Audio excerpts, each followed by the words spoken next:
કોળિયાક નિષ્કલંક મહાદેવના દરિયા કિનારે ગણેશજીની મૂર્તિનું વિસર્જન માટે લોકોની લાંબી ભીડ જોવા મળી।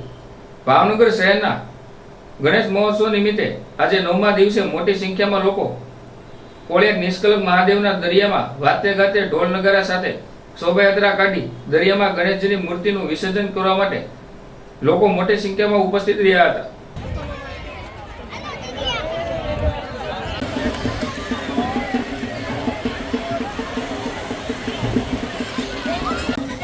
Go!